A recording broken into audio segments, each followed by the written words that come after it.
What if you could go to an event that brings the past back to life, but doesn't reenact it? Today on the Roundhouse, we are talking about the phenomenon known as LARP. All aboard!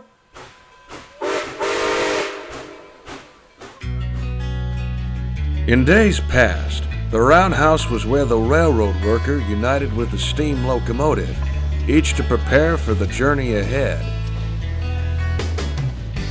Today, it's where we examine the history, the industry, the machines, the hobby, and the passion behind railroading. News, interviews, stories, and more. So climb aboard.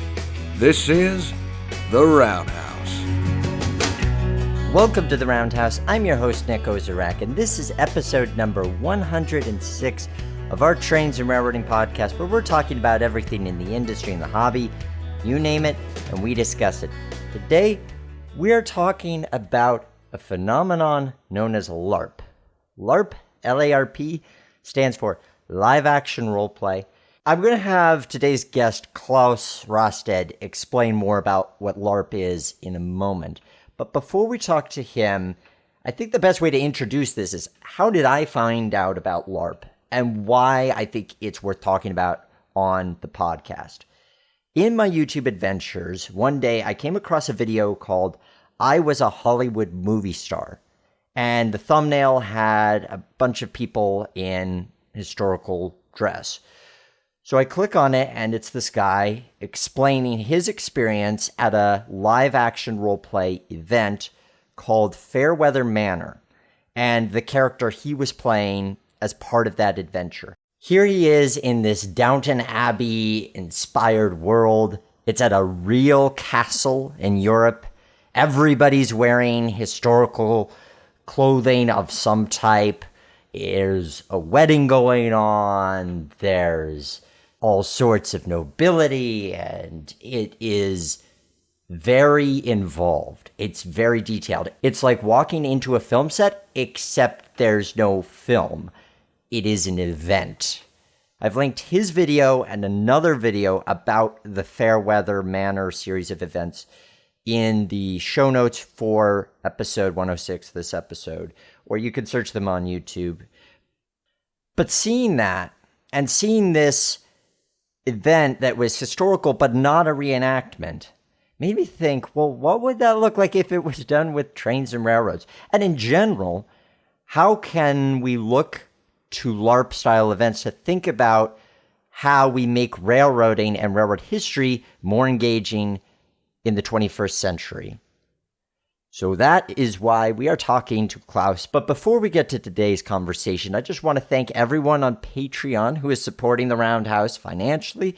If you have been listening to the show for a while, if you think that what we're doing here is important, please visit patreon.com/theroundhouse and consider supporting us for even as little as $1 a month. It goes a long way, and I really appreciate it.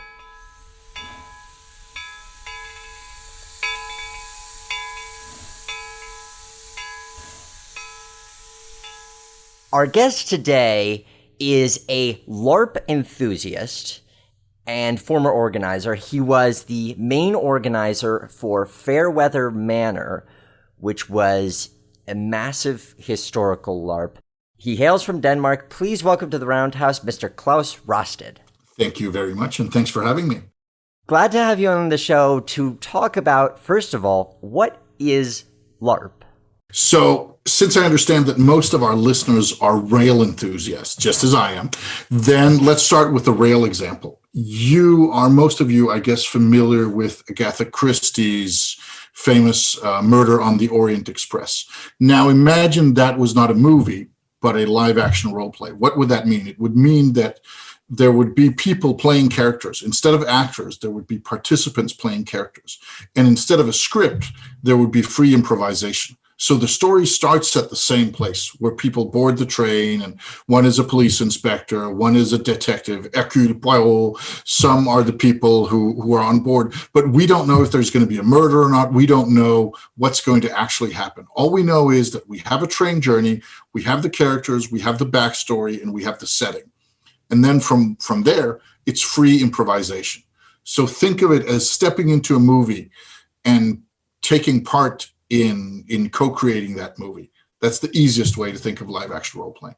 It's play pretend for adults, just with better costumes and more intricate stories. There is an element of it that feels like film, but you don't have cameras around watching you, and it's not staging particular scenes like theater.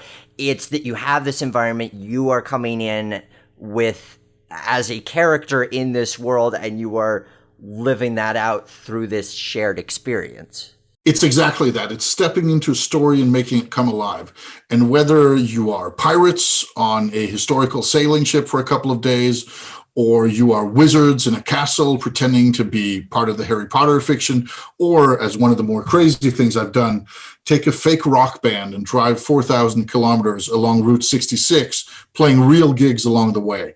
That's what live action role play is. It's stepping into fiction and making it come alive, physically, and not just in the pages or on screen. There's a lot of directions that LARP goes. If you were to Google search LARP now, you'd see there's a lot of it that pertains to fantasy, sort of Lord of the Rings-esque worlds. There's some that pertain to what you say of sort of taking our modern day world, but just applying yourself as a different character within that, or historical ones. Now, I think a lot of listeners might be familiar with the concept of historical reenactment. Here in the US, the Civil War is a big one that a lot of people participate in. So how would one delineate between historical reenactment and LARP? So historical reenactment is also many different things, but most historical reenactment has a focus on getting things as realistic as possible. You want to eat the food they did. You want your uniform to look as it did. You want clothes to be just right. You want to kind of get a feeling of doing a time jump. We're not as interested in doing actual time jumps because, as most people who study history know, the past is pretty dark and grim in many ways. Even things like what food do you put in your mouth and how was it to be somebody who wasn't part of the upper classes. So we don't want to do a realistic time jump. We want to do something that's historical-ish. So when we do Fairweather Manor, or when we did Fairweather Manor, we wanted to have people dream themselves back to England in 1914 or 1917, but not the real England, the movie England. The England where it's fun to be a servant, where servants weren't backbreaking labor 17 hours a day, but was like fun light duty where you get to serve a little and gossip around and steal some pearls and be involved in a romantic intrigue featuring a Dutch nobleman, that sort of thing. We want to give the dramatic feel for life. Of course, there are some LARPs that are very realistic, but most of them are kind of high drama. One of our participants at Fairweather Manor said it was like watching a whole TV season or a whole season of Downton Abbey over the course of 4 days. So it's packing in that kind of larger than life drama and adventure and excitement, because the real world is pretty boring a lot of the time. I mean, if you want to be a soldier during the American Civil War, which is a very popular reenactment scene, well, most of the times they weren't in battles, and the battles were pretty bloody and pretty grim. Most of the times they were just slogging around, being annoyed at life, and nobody wants that. So even reenactors want the dramatic stuff. We just want to take it up to 11. What led to the idea of forming Fairweather Manor? So first, we need to realize here that doing LARPs is something I did for many, many years before Fairweather Manor. And when we created Fairweather Manor in 2015, we already had a live action role play production company, a LARP studio. And this was the biggest one of its kind in the world at the time, and sadly now dead. But it was a grand adventure, and we were constantly looking for new events to do, new fictions to explore, new adventures to stage, so to speak. And part of our crew liked Downton Abbey and said, hey, we would really like to do something inspired by Downton Abbey. And then another said, and there's this beautiful 17th century castle that we can rent. We worked in Poland mostly because it has high security. It's in the center of the European Union, so it's stable. It's actually a kind of working country, but it's very, very cheap. And that means that we could take advantage of differences in working wages and make renting a castle possible. So we'd rent an actual castle, like an actual 365 room, 99 tower castle, and remake it into a 1914 English manor, complete with 50 servants and 80 nobles there as guests, and have people from all over the world come and pretend to be the nobles and the servants. And then behind that, we'd have the actual hotel staff dressed up in costume, taking care of actual food and actual cleaning. So again, we'd get like the dramatic side of it. So it was more Downton Abbey than actual England 1914. How did you find a castle that was going to be suitable for the size that you were looking to have the event to be? Just like any big movie production company has location scouts, so we had location scouts as part of our team. And one of the funniest things that I've done in my career has been going on location scouting, looking at interesting places around Europe and also in the US. So we had a couple of castles that we worked with on a regular basis. We had access to some Nazi bunkers. There was an old abandoned gold mine, couple of wooden sailing ships in the Baltic, the regular stuff you kind of can access, just like you have a friend on speed dial who can get you a big stereo for a party. Well, we had a couple of castles on speed dial. Wow. You already had practice doing LARPs to some extent. Was that part of what helped you to find the market for doing something like this? Or were you finding new people specifically because this was a historical LARP? Actually, I was a complete idiot when it came to finding new people, because one of the things that we did was I'd been doing LARPs for volunteers and kind of for the fun of it with an unpaid volunteer community for many, many years, and running a LARP business on the side that did educational LARPs for schools or museums or churches or companies, whatever it could be, banks. And we'd use that LARP as a way of teaching both hard and soft skills. What we did in our free time was doing these like entertainment-based LARPs as art, so to speak. And what happened in 2014 was one of those, a Harry Potter-inspired LARP set at a castle in Poland, blew up and got viral attention. And then we started doing LARPs professionally as art. So LARPs for the sake of LARP, but with a professional crew and at professional prices. Sadly, we were complete idiots with me at the lead, because we didn't say this is what it should cost and then found the people who would pay that. We said, these are the people we know how to sell to, and they're used to having everybody work for free, and then we'll slowly raise the prices. So the first Fairweather Manor cost, I think it was roughly $300 for a 4-day stay at a castle with everything included, including room and food, and all the game design and all the costumes and the whole event on top of that. And it doesn't take any smart mathematician to figure out that's not really how you build a sustainable business when you're offering something that's at lower rates than many people pay to stay at a Motel 6 hotel room. So, and I'm sorry to say this was one of my bigger mistakes, was trying to sell to people I knew and slowly raising prices instead of learning how to sell to people who could actually afford it. And was one of the reasons the company ended up crashing. It was built too much on dreams and too little on harsh business reality. That was a very long answer to how do we get new people. The reality is we got some people in from the outside who'd never heard of this and who joined it. They were just happy it was so cheap.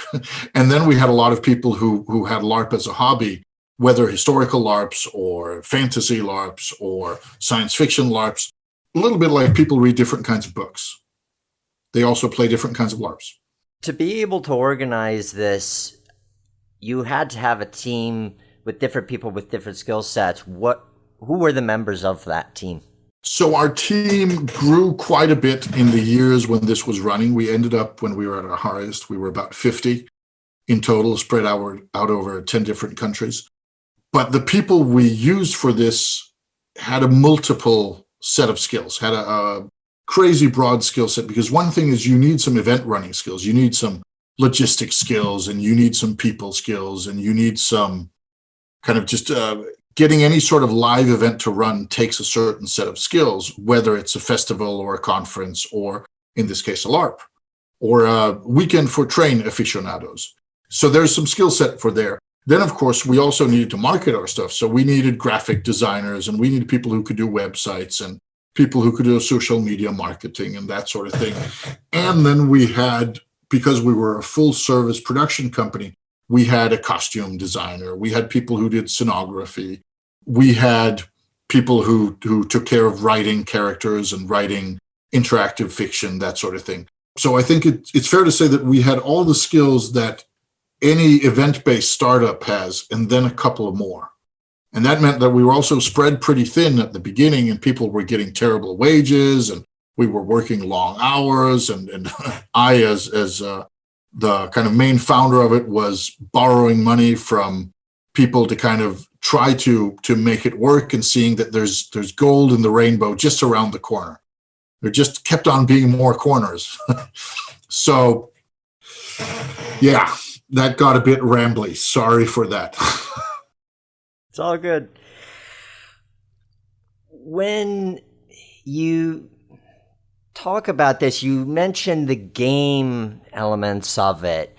What's involved in any LARP in terms of structuring it? You have these characters, and presumably the characters need to be written either by your team or by participants, but what elements of game are introduced? So when we talk about elements of game, that's something that varies so much from LARP to LARP. There are some LARPs that are, especially the kind of old school classical American fantasy ones, which are very game heavy. They'll have elaborate rule books, and there'll be like a whole rule system that allows you to do things you can't do in reality, like become invisible or cast fireballs or be some sort of magical being. It's pretty hard to be a unicorn without some sort of fictional rules to help you. But what we did, I come from the school that's called the Nordic LARP school of organizing. And that's much more light and elegant and focuses on the stories and the drama. So when I talk about game, these are dramatic rules instead of actual rules. So less Monopoly and more theater. And one of them, just to give an example, was a rule that said you could ask a servant to do anything. But since the servant was played by another player, and they have limits and desires as well as anybody else, the servants were always able to say, "Very good, sir, another servant will take care of it," or "One of the other servants will handle that," which was a discreet way of saying to the other player, "It's not happening. I'm not carrying your luggage to the 5th floor," or "I'm not getting you champagne in the forest 3 kilometers away. You can get it yourself." So it was basically a way of saying, "I'm not doing that." But since that didn't work in the fiction, then we had some way of compensating for that. Another dramatic rule was think of the family, which anyone could use at any point to kind of de-escalate the situation. So if people are shouting or things are going crazy, you feel as a player, then you yell out, "Think of the family," and all the other players know, okay, we need to tone it down without question. They don't know it's because I'm getting scared as a player because of all the shouting, or I think it's getting boring, or I feel it's kind of getting too close to some personal territory, and they don't need to know. They just need to know that if somebody says, "Think of the family," then we should tone down the drama a bit. Watching the videos online, which is how I learned about the existence of this, the immersion factor in this is incredible. When you see those videos and you see the level of detail that you guys put into it, I was showing it to somebody else, and she commented, clearly the servants have received a little bit of training because they have some sense of how to walk and how to hold themselves and how to not look at the nobility and stuff like that. So when you talk about these rules, it seems really important to have things so that people can lose themselves just to the right amount in the moment and feel that they're really there, but still feel safe and protected. LARP can be incredibly intense, especially if you play some of the more heavy stuff. Something like Fairweather Manor dealt with themes of war and gender and poverty and class and colonialism and spirituality, all sorts of things that are pretty big subjects. Love, death. And that means that if you go into something like that, no matter if you're playing a character, well, you're still there. It's still you pretending to do those things. If you're a 22-year-old servant and the butler, who's played by a 50-year-old tall commanding guy, is yelling at you for not being on duty, well, of course you can tell yourself, this is just fun. This is just a thing we're doing. We're all friends here. But the emotional reactions are real. It's still somebody yelling at you for failing in your duty. If you're standing under the moonlit sky and the French poet is reading poetry aloud to you in a soft voice, well, you're still having that experience, and the experience is real, even if the stories are fake. And that's one of the things that makes LARP work, but it's also one of the things that makes it pretty rough sometimes, because you get not only the beautiful stuff, you get to have the romance in the garden, and you get to have the victory over the orcs, and you get to have the kind of the clean moments when you're singing the Irish drinking song, dreaming of a free Ireland with your buddies in the wine cellar. You get to have those uplifting moments, but you also get to have the betrayal when it turns out that your brother was also in love with that woman and he dashed in 2 minutes before you were going to propose and did it instead. That the betrayal is real. So that sort of thing is that sometimes people go to LARP and they have really strong reactions, because just like if you go in and watch Titanic, you may end up shedding a tear or two. You may end up thinking about your own mortality. You may end up thinking about your own life, except that here you're not watching a movie, you're in the movie. So yes, it is part of the trick, is creating these strong and powerful and immersive atmospheres while still making them safe. But it's not easy, and it doesn't always work. And sometimes people will have experiences that they're not happy about, either because somebody crossed a boundary, or they had something going on that they weren't aware of, or it tickled a memory in a bad way, or it resurfaced a trauma, that sort of thing. That can also happen. The flip side to that, especially watching the testimonials of participants of this that are online, it seems a lot of them came out with this rich feeling of experience. And I kept hearing this phrase, things that I can apply to real life, lessons learned for real life. And even in other LARP research I've done, there's this element of LARP gives me as a participant a chance to try new things that I wouldn't try as who I ordinarily am. And sometimes for good reason, especially if you're playing some type of villainous role or doing things that are maybe morally ambiguous as the character, but then you get to live that out in a safe, contained way and learn from that and apply that to who you are. So LARP is all about alibi. LARP is about creating a magic circle where the rules are different, where the stories are different, the characters are different, sometimes the simulation rules are different. But in general, we accept things that we don't normally. Consider a boxing ring. The moment you step into a boxing ring, it's considered okay to hit other people in the face. Even if you like them, it's considered okay to hit them in the face. Now, for the rest of your life, you're probably not going to be allowed to hit other people in the face unless you're to go to boxing or karate or something like that, or join an illegal fight club for that matter. But for most of us, hitting people in the face is unacceptable behavior. But we still have that desire. We still want to punch people. It's in all of us. It's part of our genes. It's part of our human nature. So what we do with LARPs is that we create these places where you can live out both the good and the bad side. And whether it's about being beggars in the streets of Paris, or it's about being nobles and servants at Fairweather Manor, or it's about being rock stars, we create spaces where you get to experiment with your humanity without consequences. Of course, there are some consequences because you still have those experiences. If you go in and want to play a flirtatious young lad in early 20th century England and nobody likes you, then you're still going to leave with that experience, but it's not really going to affect the rest of your life much. Where if you decide on Tuesday morning, I want to flirt more, well, that may be positive for you. It may also be really negative. So it's creating these experimental spaces where you get to try out things, both the dark and the light. And the light side is sometimes the hardest. We all know, we're so used to in movies watching death and destruction and corruption and murder. It's funny that we rate movies for sex and intimacy. Yes, we rate them for violence, but we don't rate them for corruption.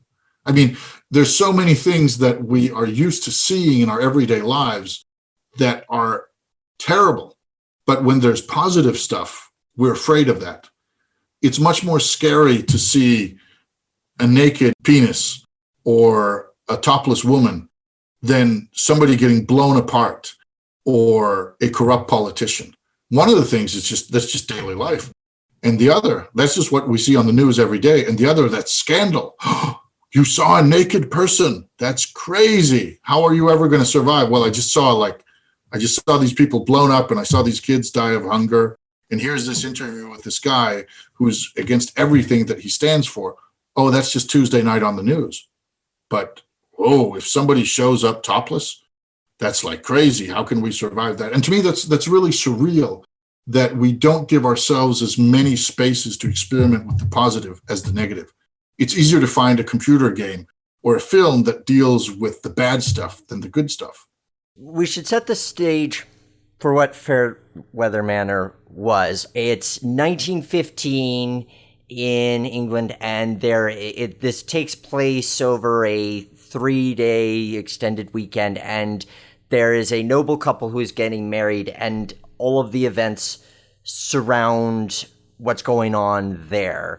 From a standpoint of the on-the-ground logistics, what were the details that you were working out in advance to construct? You had the castle, so what were the other details you were constructing to keep the vibe fresh for that period of time? We had an enormous advantage because we had a 17th century castle that at some point was turned into a mental hospital and then later was turned into a hotel. So it's a functioning hotel by day. We just basically rented all the rooms, rented all the facilities, and bought a lot of meals from the kitchen and paid extra to not allow tourists while we were there. So we had a place that looked like it was 20th century England. That was a huge bonus. Then we dressed up everybody. The staff, the hotel staff was dressed up to look as servants. People who were on site after the first day, which is like a workshop day, where the servants learn to be like servants, as you mentioned. Then after that, everybody was in costume. So if you have a place that looks amazing and you have people walking around in costumes that fit that kind of genre you're trying to hit, that mood, then you get a long way. Also, we had a few props to help us out. So there'd be some newspapers that had been created for this, and there'd be old books, and there'd be some fencing rapiers and that sort of thing to kind of help with establishing the visual illusion. But most of all, we had the story that was unfolding, which was, as you say, a story about a marriage in 1917 when the war was on. So one of the sons of the Duke and Duchess who owned the castle in the fiction was returning from the front to get married, and then wedding guests were coming from all over, and then some of the men would go back to war afterwards. So it was this like small break of light in 1917 in the spring when things were at their darkest for the Allies. And what that meant for us was that we needed to make it feel as 1917 as possible, while still allowing for the fact that we wanted modern amenities. We still wanted to have electrical lighting. We wanted to have the rooms be nice and clean, all the sorts of things that you have. So we didn't go for historical. We went for historical-ish. And we were very, very clear about that Fairweather Manor is not a historical adventure. It's a historical-ish one. It takes the feeling, but not the reality. And that made our lives just so much easier because we didn't have to have period food. We didn't have to have period utensils, and costumes needed to look like they fit in, but they didn't need to actually have the right patterns and that sort of thing. You spent all this time with this team to construct the event and work out all these details and logistics. The event starts. When does it hit you?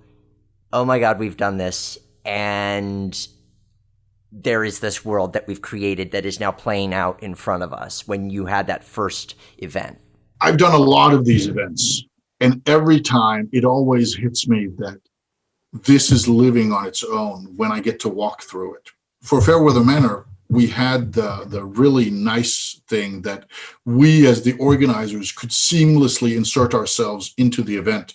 We just put on servant costumes. So I, even as the main organizer, I had a role. I was some sort of cleric attached to the manor somehow, working for the Duke. So it meant that if I wanted to walk around the place, I could just put on my costume, and then I could seamlessly slip into the fiction.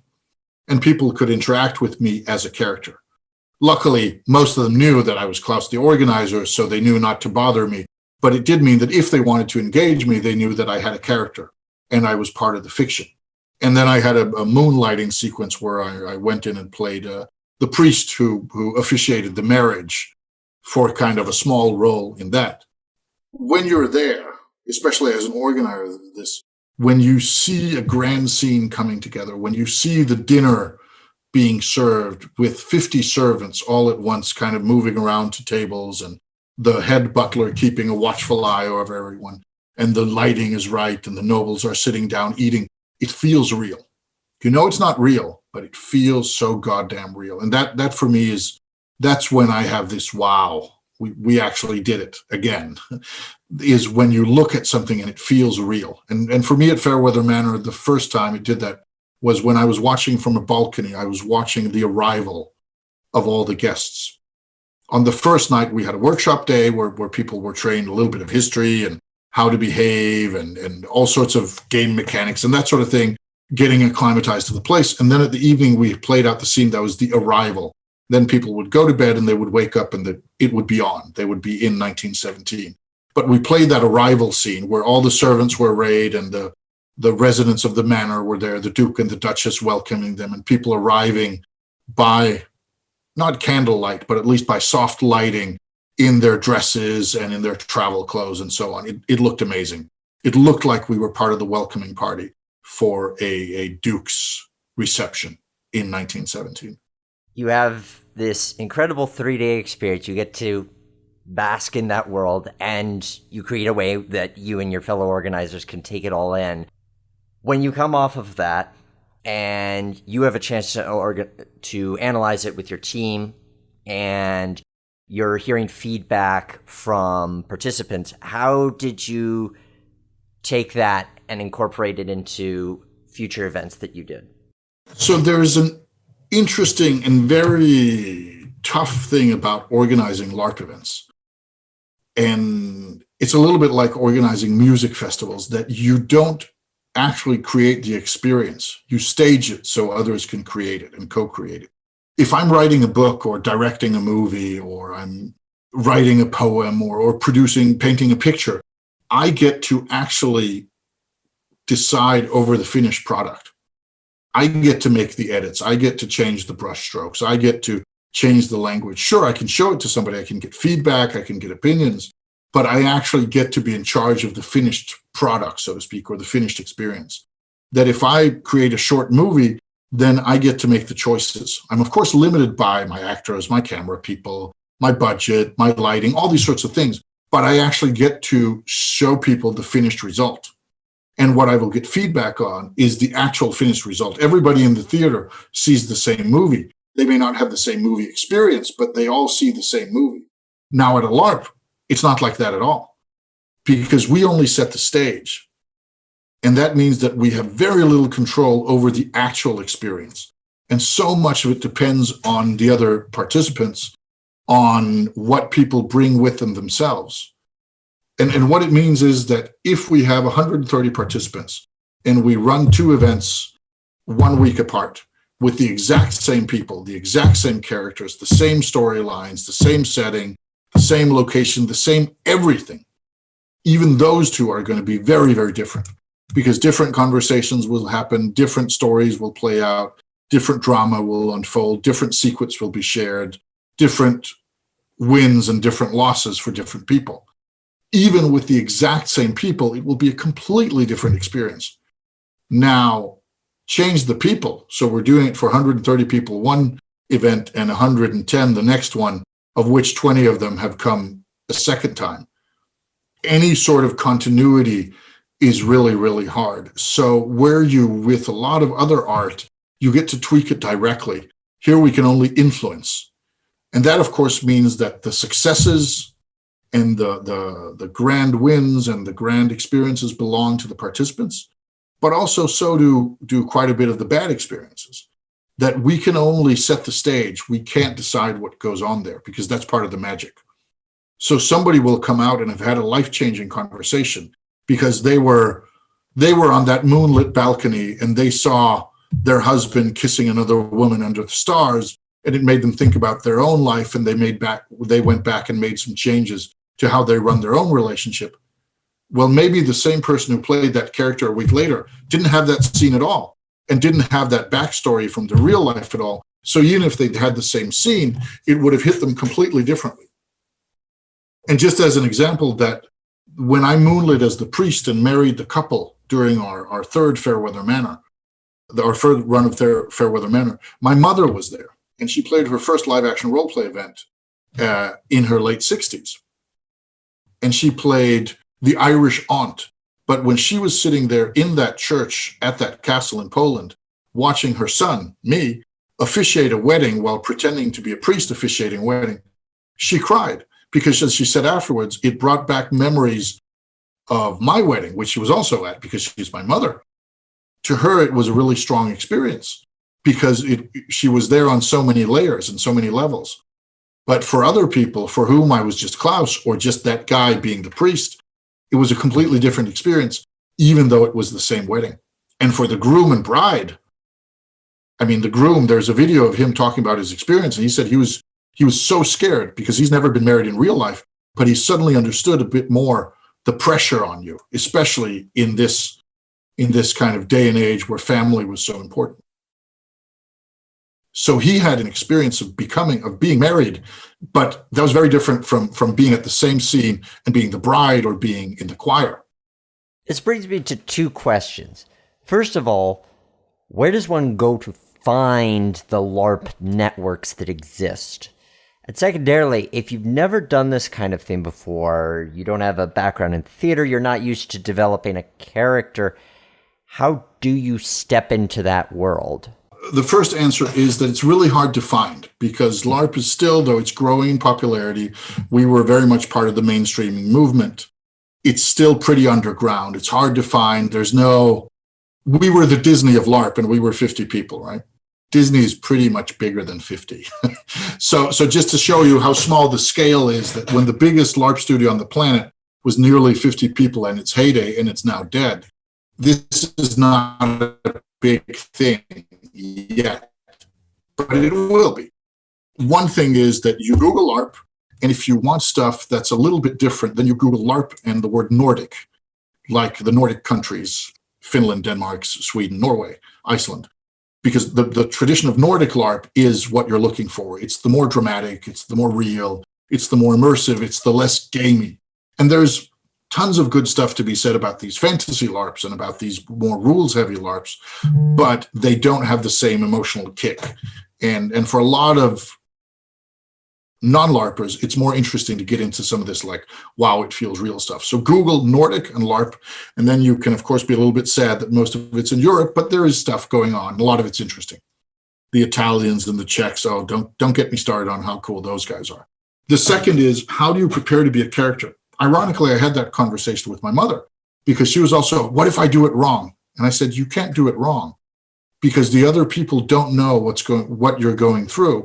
They can only see your actions. So even if you are bewildered, just be bewildered as that character. If you're the French poet and you're at dinner and you find that you're boring, well, then you're a boring poet. If you don't understand what's going on with the subtle hints that you're getting from the servants about being at a party at midnight, well, then you just don't understand. It's not bad stories, it's just different ones. And for my mother, when she realized that she couldn't break it, she couldn't make it not work, she couldn't perform badly, then a lot of the weight was lifted from her shoulders because she was also afraid that she'd have to perform. Well, you don't have to. Nobody knows what the French Baron is like before somebody's seen him in action. And the French Baron of today might be different in a week because it's played by somebody else. So of course it helps to have an acting background. Of course it helps to be an experienced LARPer.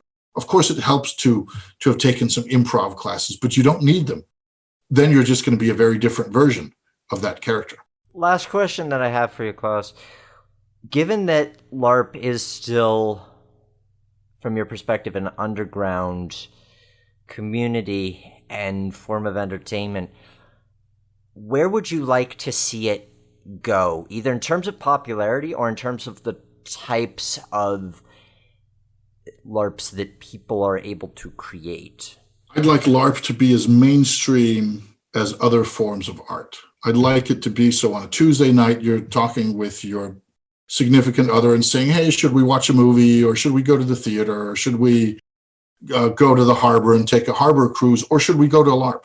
I want teachers in schools to say, should I use traditional classroom teaching? Should I show a movie? Should we play a board game?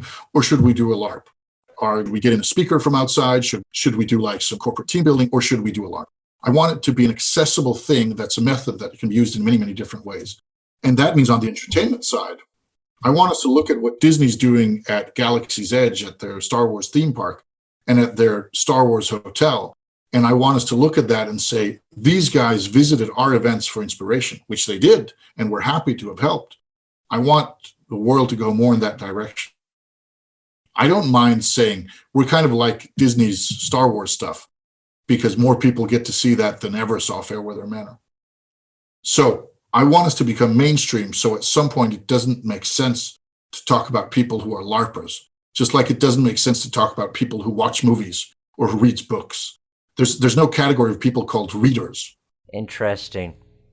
But I think something that, especially as the internet's been able to connect people, it'll be fascinating to see where it goes.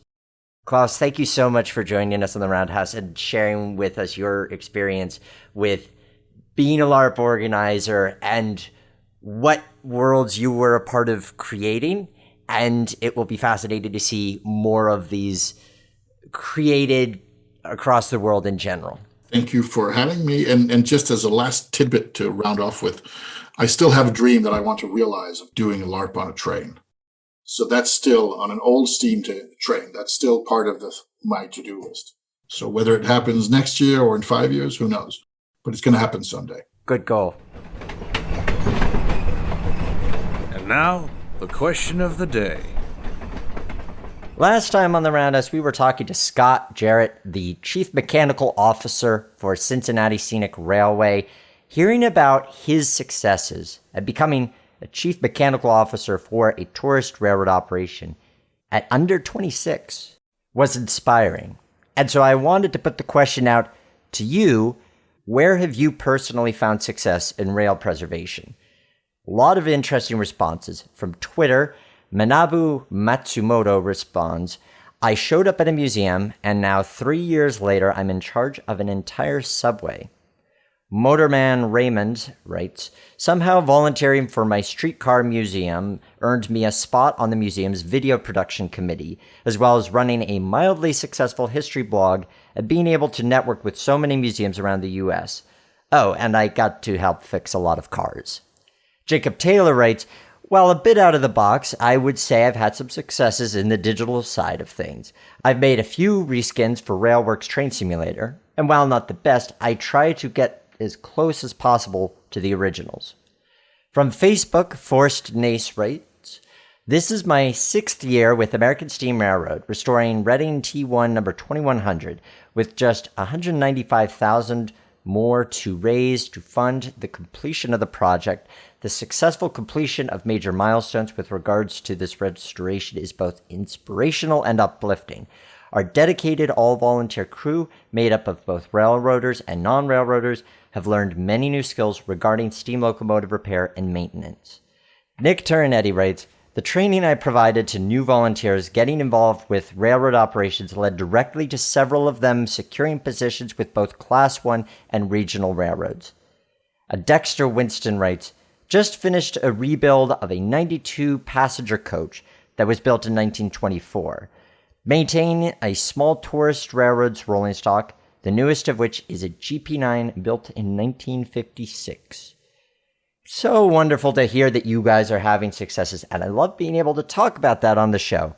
So thank you for writing in. Your question of the day for this episode is, if you could experience a LARP, when and where would you like to set it? Let me know on the roundhousepodcast.com. Links to social media are there. Thank you, as always, for tuning in and being along for the ride, especially when we have sort of unusual topics like today's. So if you've made it this far, thank you for listening. And remember, as always, that the Roundhouse is our house.